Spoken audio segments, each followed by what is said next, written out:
It's okay, I have to okay this. It's been an interesting topic on my mind, and I keep thinking more and more about meditation as we discuss meditation, because it is a very deep topic. And it's a topic because everyone is mostly in this world are in a constant state of meditation. And as we discussed last week, it is just trying to understand what is it that we're meditating on, just to make it conscious from an unconscious state of being. So this is what we're discussing since last two classes, and today maybe the final class on meditation, depending if there is more deeper reflections. So this week I was meditating on this meditation as a predisposition based on the gunas, based on the psychophysical nature that we come into this world with.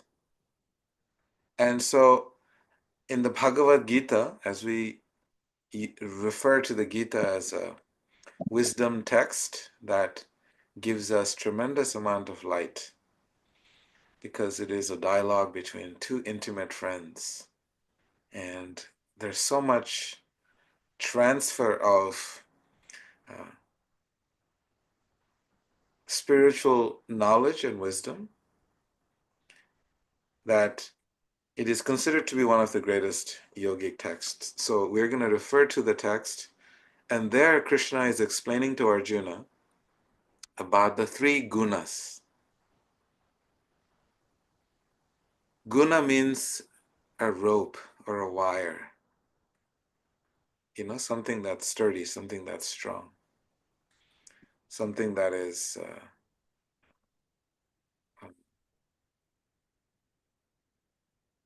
unbreakable. And so these gunas are the three modes. The three gunas are a very, very big part of our ability and our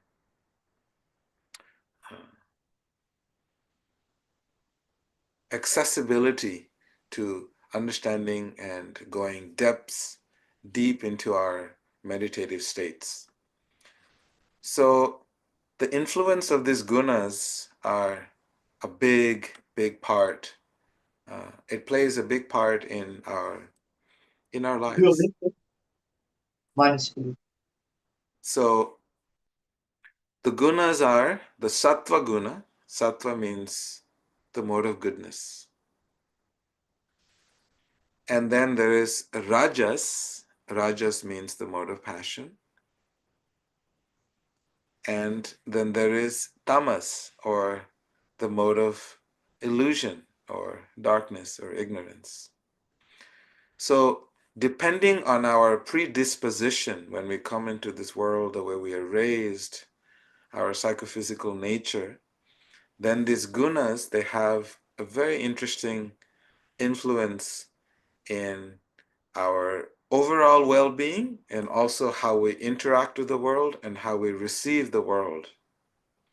So it's a very interesting angle to look at meditation from. So we're not very hard on ourselves, because sometimes when we meditate or try to meditate,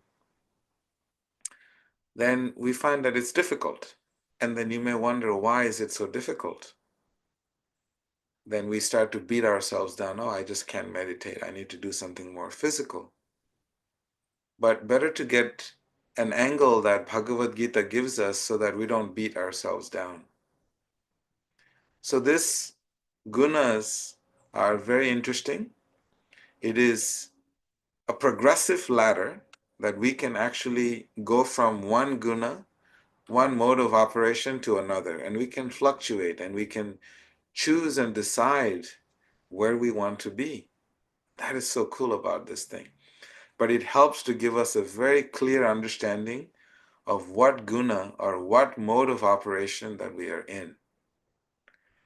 So if one day you cannot meditate for some reason, then you can actually know what is your mode of operation at that time, at that moment, and how to tackle that mode so you can be in that desired mode for your meditation and your sadhana. Does that make sense? Am I making any sense? Okay. So, this meditation that we have been discussing has three fundamental categories according to the Bhagavad Gita. So, one who is in meditation, in the state of meditation, in the mode of goodness, you can gauge yourself and you can decide what do you want to do with it. But in the mode of goodness or sattva, the way he spelled it, S-A-T-T-V-A, sattva. So in this mode of operation, you will notice there is tremendous amount of clarity. That your mind is not clouded by other thoughts and desires and temptations. You will find a sense of balance. You're not going to feel wonky. You will actually feel balance. And in this mode of operation, you will also notice that there is a space, there is clarity and purity as well. You will feel that this sense of purity is a feeling of lightness that you feel in your heart. Your conscience is clear. And your mind will also be very, very calm. These are characteristics when you're meditating in the mode of goodness.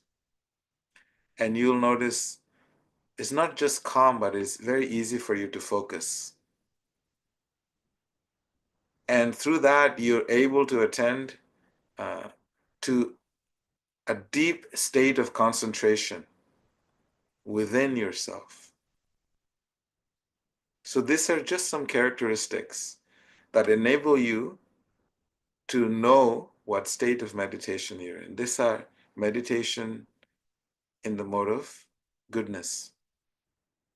And in that ultimate state of mode of goodness, you will see the outcome is that you will feel a deep connection with yourself and your relationship with Ishvara Pranidhan, with the Lord of your heart. Like last week we discussed about important to have a deity in the heart. So whatever that deity is, so that Ishwar Pranidhan, you'll be able to have a divine connection that is experienced within yourself. Your awareness is tremendously amplified. Why? Because you're feeling the deep connection within yourself, with the divine. Everything in this world then becomes clear, and everything in this world starts to make sense. Anything that happens makes sense. Anything that doesn't happen makes sense. All movable and immovable objects, they all start to make sense. And you start to develop this deep compassion within yourself, like deep compassion. When I think of this word compassion, of course, we won't get into it now, but I remember Vani, she was trying to hide her tears when she saw the widows in Vrindavan in our yatra last year. She saw the widows and she just could not hold herself back no matter how much she was trying to restrain herself. She just let it loose. It just would not, you can't control. So that compassion that you feel like you want to do something to serve others. It is an emotion with deep intent for action. That is compassion. And that is what was happening that I observed in her. And this tremendous feeling of deep humility inside of us. And that humility inside of us is realizing how we are so small part in this cosmic creation, and yet we still have a loving responsibility towards others. So these are the deep results of meditation in the mode of goodness. And you will start to realize that a revelation of deep spiritual knowledge and wisdom will start to emanate from inside of you. You will say things and you won't even realize that you actually said it. Because you become a transparent via media for the divine relationship with others into this world. And that is what a guru is. Guru is, a teacher is someone who's a transparent via media of divine connection for all of us in this world. So this is meditation in the mode of goodness. I'm just giving you quite a high level, right? And then meditation in the mode of passion. So in the meditation in the mode of passion, or rajas, is very interesting because we can ask ourselves when we sit in a meditation, why are we meditating? And you'll realize our meditation is driven by desires. We want something. We want a certain feeling, a certain sensation. There is an attachment that we have towards something and we want to achieve. So meditation is used as a means to achieve something, and it is driven by desires. Desire for something to have in this world. Keep in mind, is in this world. And that we can always gauge. Why do I want? Is because I'm just so angry, I need to meditate to be calm. I am scattered, I need to be focused, so I meditate. I am unhappy, so I want to be happy, so I meditate. Things are not going well in my life and I would like things to go well, so I meditate. So there is a very clear intention of seeking some result in this world. So this is meditation in the mode of passion. And by any means, there is no judgment whatsoever. We're just trying to understand ourselves when we meditate. Why do we meditate? Some people like to meditate because others are meditating. And because it seems like others are happier, and obviously maybe because they meditate. So there is an element of a desire that is derived from others. So again, that desire is there. So in this meditative state of rajas, you may notice that the result, the outcome of the meditation may be not very long lasting. You will meditate, you will feel good while you're meditating, and then it may last a little bit, maybe a couple of hours, and then it starts to wane off. And this meditation in the mode of passion, you also notice that the results that you're getting, okay.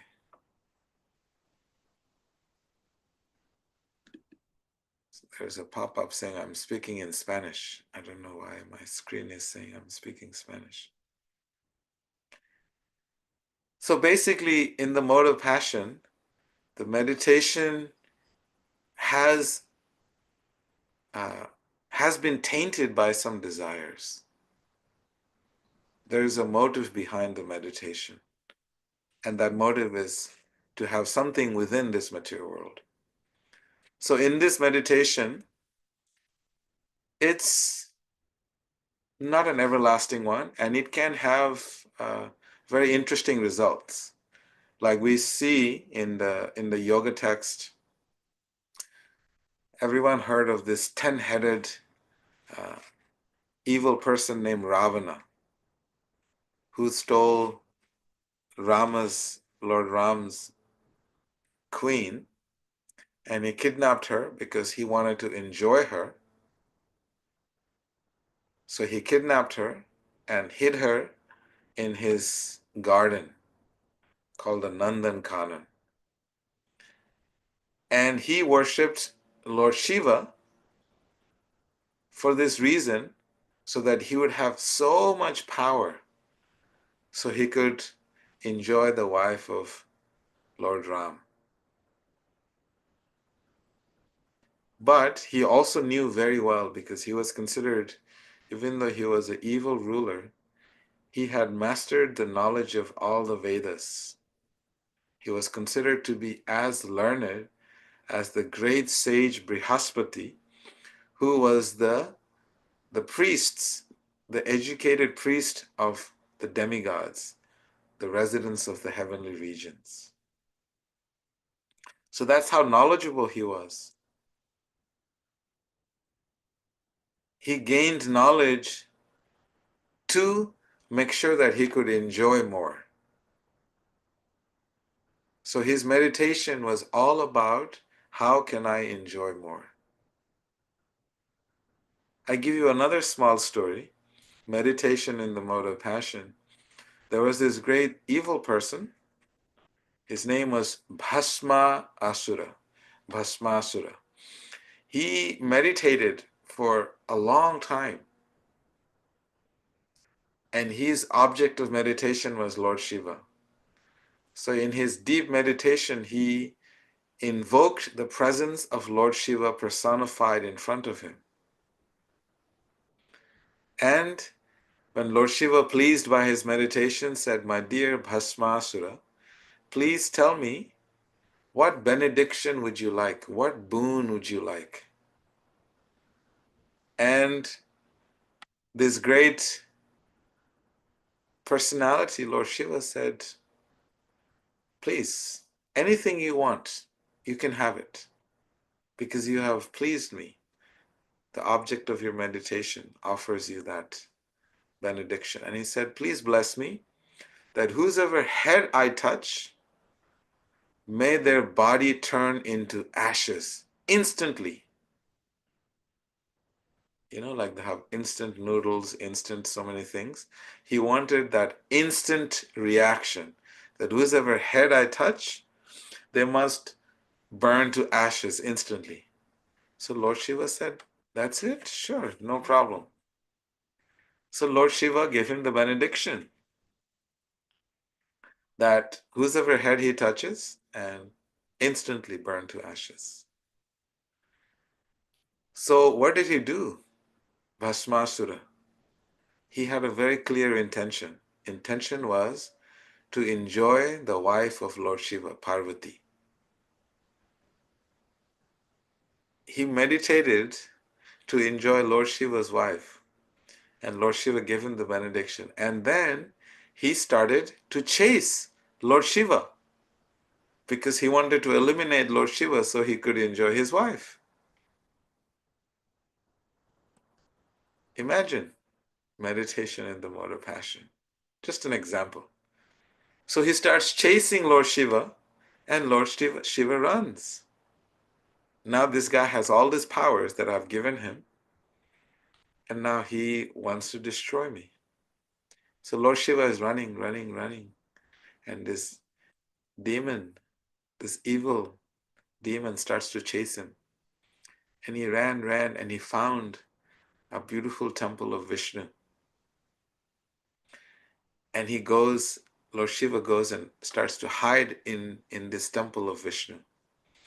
And he prayed to Vishnu, "Please, while he's hiding, please, can you help me deal with this situation?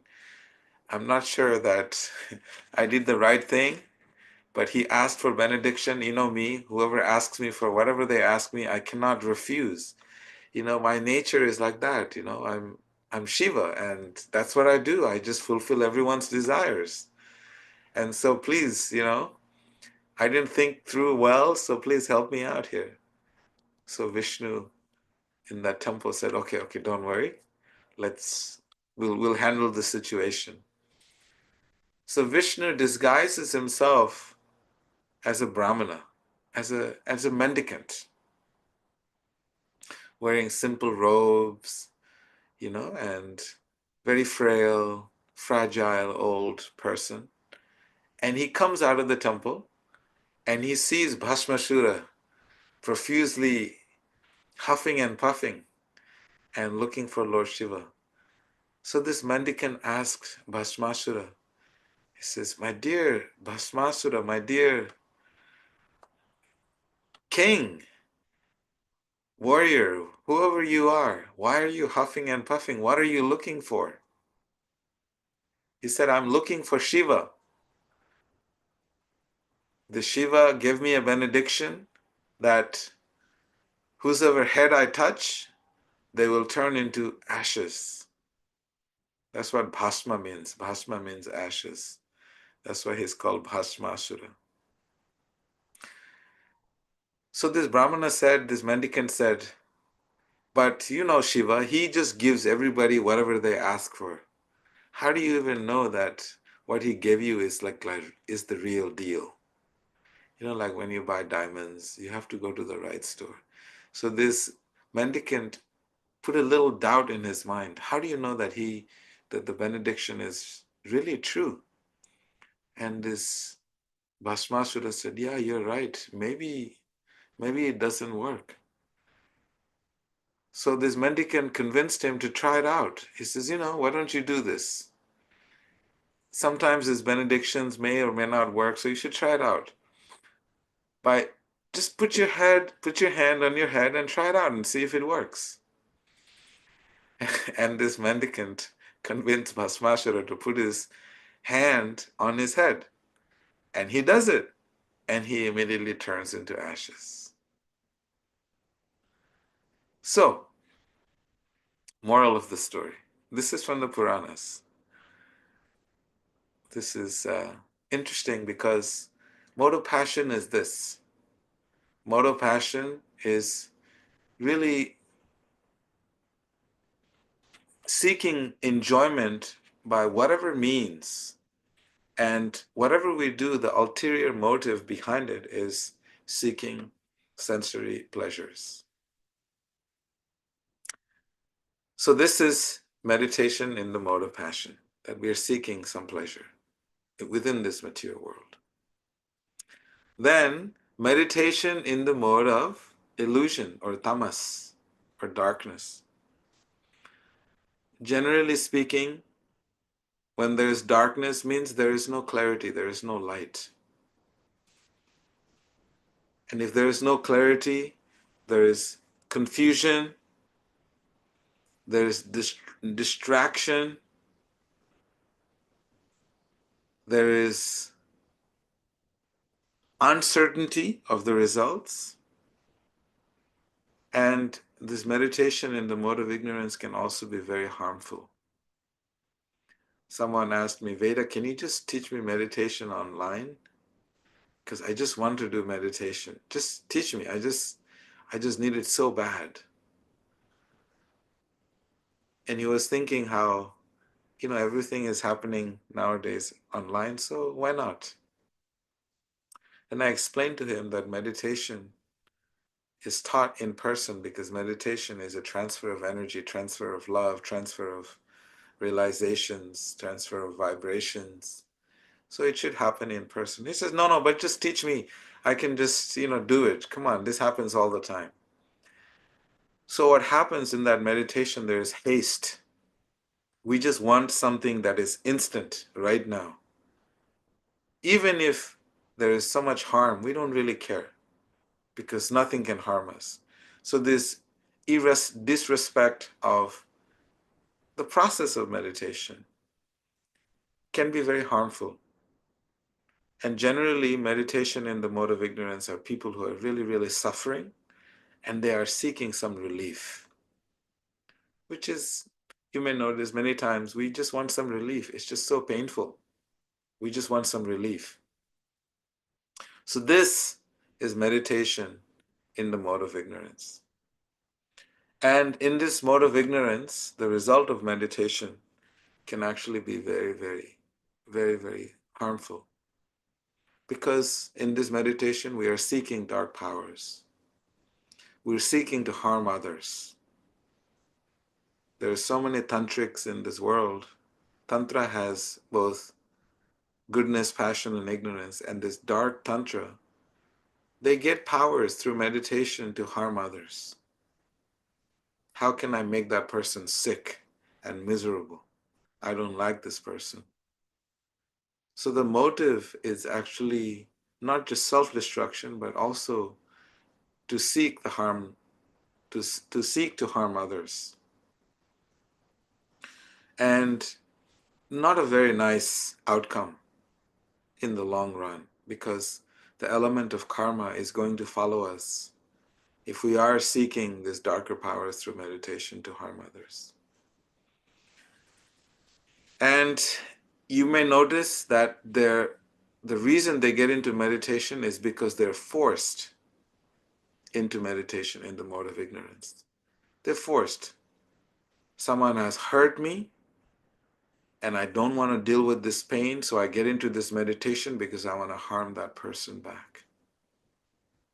So there's this deep emotion which is not very clear, which is not very kind, which is not very loving, which is not very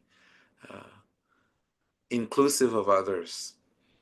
And also this meditation comes out of fear.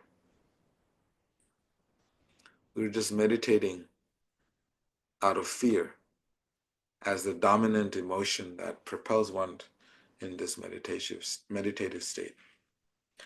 So there are many stories of meditation in the mode of ignorance, but I will spare you the stories because I would like to share with you some beautiful meditation that is practiced in the Bhakti tradition, because it is a meditation of complete absorption and union, and that is what we are seeking. For example, if you look at the life of Jesus, I often think of him because of who he really was. It's quite incredible. Just the age of 33, he's a young man. At the age of 33, he's physically crucified. Physically. His body is being nailed to the cross. But his consciousness, he gets into this deep meditative state and he chooses to leave his body to be connected to God. One great saint named Bhaktivinoda Thakur, he actually explains that the consciousness of Jesus at that time, his meditative state, was in the level of Paramatma or Vishnu. His level of consciousness when he left this world, he was meditating on Vishnu. That was his meditative state. Means Vaikuntha planet, the place of no misery. That is what Vaikuntha planet is. Just at the age of 33, he reached the pinnacle of his meditation. So nice. Buddha, on the other hand, he's using his meditation to reach enlightenment by sitting under a Bodhi tree.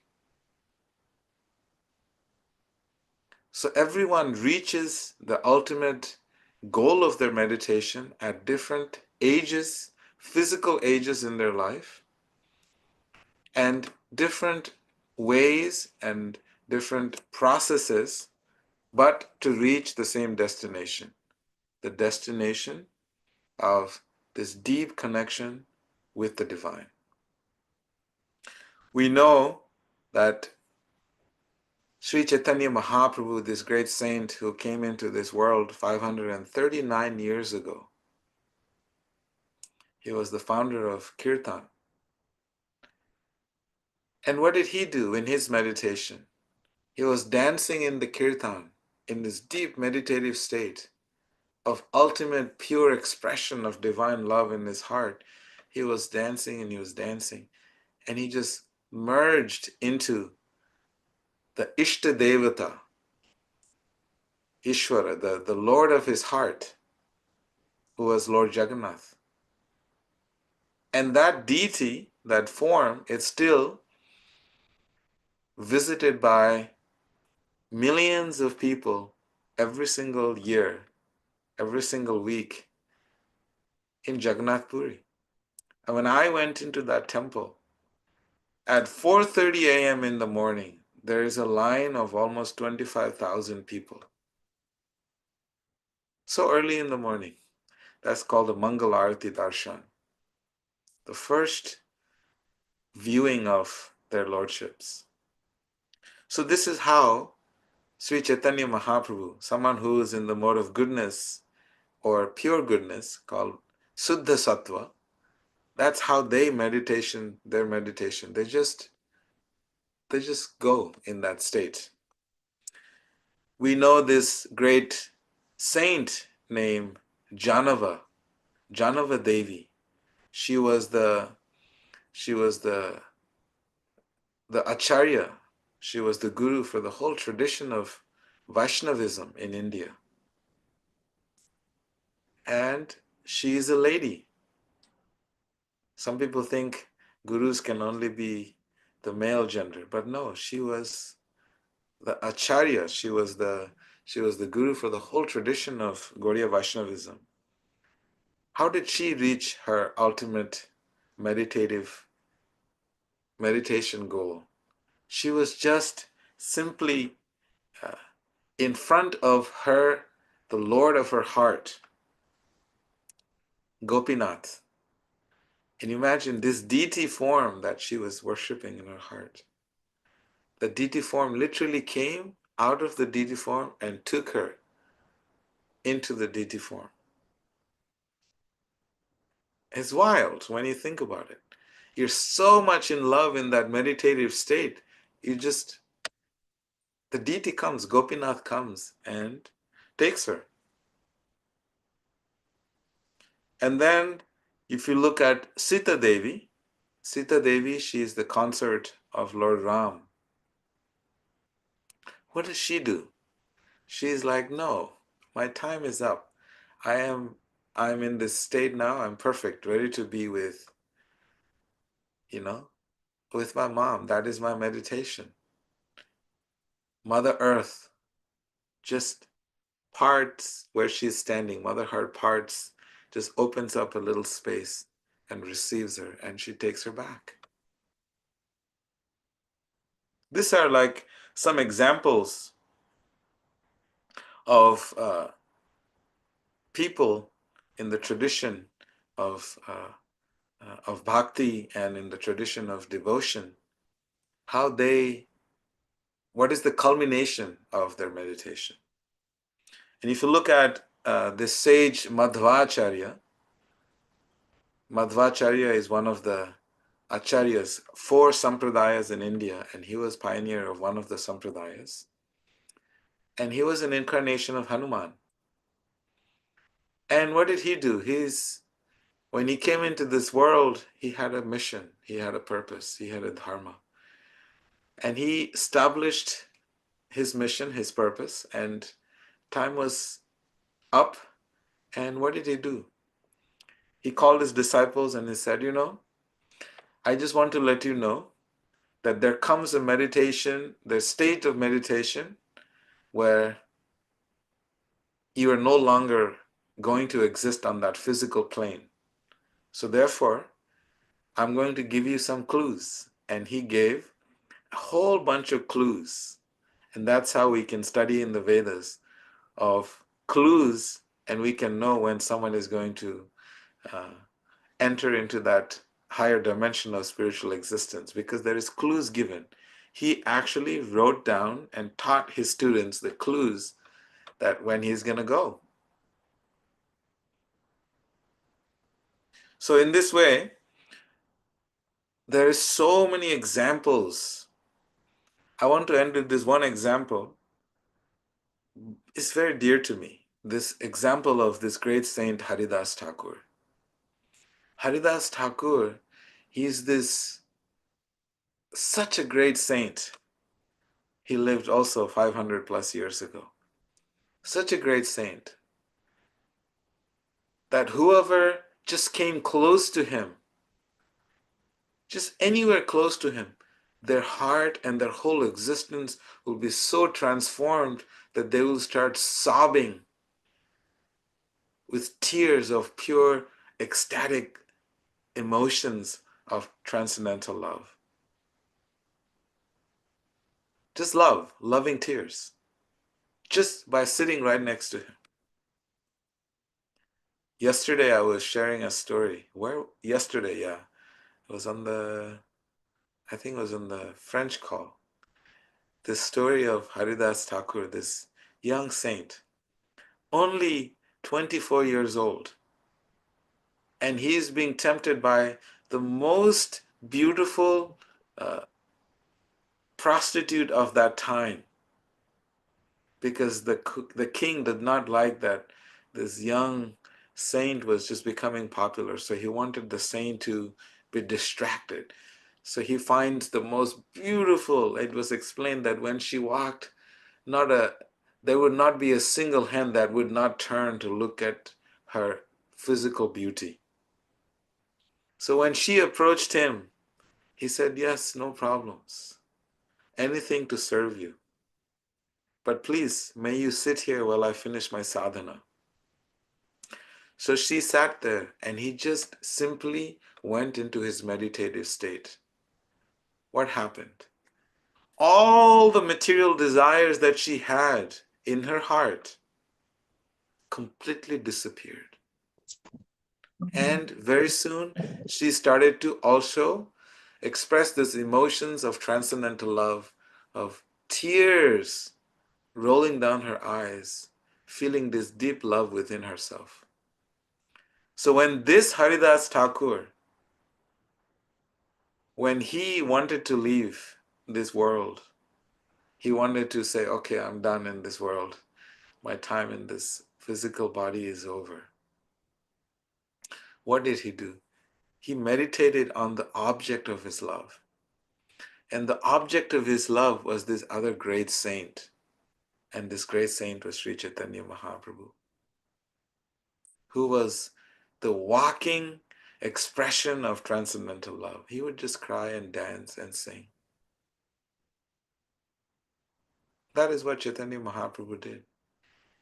And so when he meditated in his state of doing his sadhana, Chaitanya Mahaprabhu came and he saw Haridas, tears of love flowing from his eyes and his frail little body. Chaitanya Mahaprabhu picked him up in his arms and embraced him. And both of them, it explains that the meditative state was such that they both were showering each other with such tears of love. And when Haridas Thakur felt the tears of Chaitanya Mahaprabhu's, the Lord of his heart, he felt the tears roll on his body. He decided to open his eyes and he says, "Okay, this is it." And he just leaves his body. These are examples that we study in the Vedas of how people reach the ultimate goal of their meditation. And in the Bhakti tradition, the ultimate goal of meditation is to be in that beautiful lotus-like planet called Goloka Vrindavan, in exchange of the deepest, most intimate transcendental emotions of spiritual ecstasy. And that is what we study in this bhakti texts. So this is the conclusion. The conclusion is that meditation has wide varieties. Now we have to decide for ourselves what kind of meditation is it that we aspire to practice, and what is it that our heart yearns to experience. And when that clear distinction is made, then we can experience that beautiful union with the divine. So, my time is up. I have 3 minutes. So I just wanted to say thank you all so much for allowing me to share my meditation for this week. If anybody would like to add anything or subtract anything, you're welcome. Or any questions or reflections.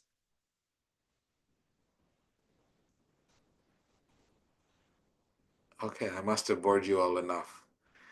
Okay, so any announcements? Oh, I just want to mention that our yatra to India has been finalized, and we are going to India. And we're not going to India for sightseeing. We're going to India to reconnect with the spiritual element of ourself. So we'll be in Rishikesh. There's 2 groups because we want to keep the groups small. It's going to be back to back. One is more an introductory level of meditation into these sacred spaces. And the second one is going to be a little bit more immersive, and you can pick whichever one you want. So we're going to do 2 this year, and we want to keep the groups small so that we can give more deeper, intimate time to each and every one. And yes, children are also welcome, and elderly are also welcome, and everyone is invited and is welcome. I will send out the sign up sheet. Our coordinator who does all of this is one person named Tara.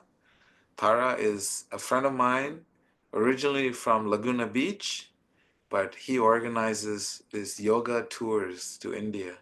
But he does a special one for me where we are there to do more deeper inner work and inner transformation. We're not going for sightseeing. There is going to be a little bit of sightseeing on level 1 because you'll get to go to Taj Mahal. But other than that, we're trying to just deep absorption and really clear the pathway to our hearts and deeper state of meditation. So please meditate on Journey to India. And our theme every year is how can we engage in service? So Food for Life is officially registered in India now. We're going to go feed the students in Rishikesh. So Food for Lives, serve them prasadam. And we do the same in Vrindavan. Wherever we go, we're going to serve. That is our meditation.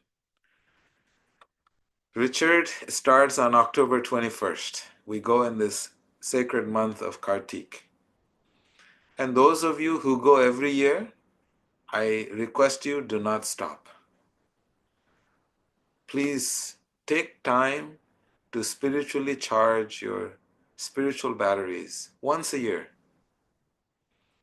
You know, Tesla can only do 300 miles and then it has to stop to charge. Our hearts needs charging. So every year, this is a recommendation by the sages that minimum every year you must go on a spiritual pilgrimage of the heart. So I'm simply an instrument. We started this 4 years ago and doesn't look like we're going to stop these journeys of the heart. And we'll send you the details. Keshavi, any announcements? Just one last plug for the Connecticut retreat. If anybody's close by and would like to join us, just reach out to me. I have to give the final numbers Monday, so we're down to the wire. Down to the wire. And also, we'll have really nice ecstatic time in Connecticut because I've been meditating on the relationships. We'll understand the different levels and different layers and different intricacies of spiritual relationships. Amazing. Thank you. And Nitai, any other announcements? Uh, yeah, I'll add the India trip details on the chat. And if you want to hear the class again and other Heartspace calls, check YouTube at Vedaji and Instagram.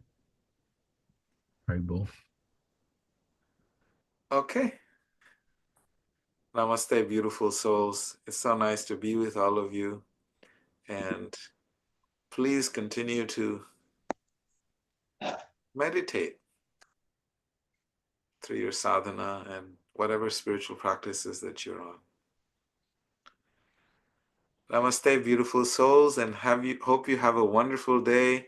Those who are in Belgium, I see the Bulgarians and the Dutch and everyone from all over Europe is converging into Belgium for this ecstatic chant and dance.